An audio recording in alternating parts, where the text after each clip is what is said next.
ఒకప్పుడు మధుర అనే ఊరిలో శ్రీకృష్ణుడు ఉండేవాడు. కాని అక్కడ శత్రువులు ఎక్కువగా ఉండడంతో తన ప్రజలను రక్షించేందుకు ఆయన ఒక కొత్త ఊరిని కట్టించాలని నిర్ణయించాడు. కృష్ణుడు విశ్వకర్ముడు అనే దేవతను పిలిచాడు. ఆయన సముద్రాన్ని అడిగి నీళ్ల మధ్యలోనే ఒక అద్భుత నగరాన్ని నిర్మించాడు. ఆ నగరానికి పేరు ద్వారక. ద్వారకాలో బంగారు భవనాలు, సుందర ఉద్యానవనాలు, దేవాలయాలు ఉండేవి. అక్కడ ప్రజలు ఆనందంగా జీవించేవారు. కృష్ణుడు తన కుటుంబంతో అక్కడ రాజుగా ఉండేవాడు. అయితే కొన్ని సంవత్సరాల తర్వాత యాదవులు గొడవ పడుతూ ఒకరినొకరు గాయపరిచారు. చివరికి కృష్ణుడు తన పని ముగిసిందని భావించి అరణ్యంలో ధ్యానంలోకి వెళ్లాడు. అక్కడే ఆయన శరీరం విడిచాడు. ఆయన శరీరం విడిచిన తర్వాత ద్వారకా నగరాన్ని సముద్రం ముంచేసింది. అందుకే అది సముద్రంలో మునిగిన నగరమైంది. ఇప్పటికీ గుజరాత్ రాష్ట్రంలో ద్వారకా ఆలయం ఉంది. అక్కడ భక్తులు శ్రీకృష్ణుని దర్శించుకుంటూ ఆనందంగా పూజలు చేస్తారు. ఆధునిక కాలంలో సముద్రంలో త్రవ్వక పరిశోధనల ద్వారా ద్వారకా నగరం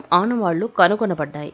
20వ శతాబ్దం చివర్లో భారత ప్రభుత్వం మరియు ఇతర సంస్థలు చేపట్టిన సముద్ర తల పరిశోధనల్లో పురాతన నిర్మాణాలు, మురుళ్లు, నాణాలు లభించాయి. ఇవి పురాణాల్లో చెప్పిన ద్వారకా నగరానికి ఆధారంగా పరిగణించబడ్డాయి. ద్వారకాధీశ్ ఆలయం ద్వారకలో ప్రముఖంగా ఉంటుంది. ప్రతి సంవత్సరం లక్షల మంది భక్తులు ఈ ప్రాచీన దేవాలయాన్ని దర్శించుకుంటారు. పురాణాల ప్రకారం ద్వారకా నగరం 12 యోజనాల విస్తీర్ణంలో నిర్మించబడింది. ఇది సముద్రం తీరానికి దగ్గరగా కాకుండా నేరుగా సముద్రంలో నిర్మించబడిన నగరంగా పరిగణించబడుతుంది. ఇది శిల్ప నిర్మాణ శాస్త్రంలో అద్భుతం. విశ్వకర్ముడు ఈ నగరాన్ని ఒక్క రాత్రిలోనే నిర్మించాడని పురాణ వాక్యం. ప్రస్తుత ద్వారకా నగరంలో ఉన్న శ్రీ ద్వారకాధీశ్ ఆలయం అత్యంత అందంగా ఉండే శిల్పకళా సంపదను కలిగి ఉంది. ఇది 5 అంతస్తులుగా ఉండి 72 స్తంభాలతో నిర్మించబడిన అద్భుత నిర్మాణం. ఆలయ గోపురం సముద్రానికి ఎదురుగా ఉండి చాలా దూరం నుండి దర్శించవచ్చు. సముద్ర తీరంలో ఉండే ఈ ఆలయం ఎప్పటికీ సముద్రం ముంచలేదు. ఇది భక్తుల నమ్మకం ప్రకారం శ్రీకృష్ణుడి కటాక్షం వల్ల అని భావిస్తారు. హిందూ ధర్మంలో ముక్తి పొందడానికి పవిత్రంగా భావించే 7 పురాతన నగరాలు ఉన్నాయి. వాటిలో ద్వారకా ఒకటి.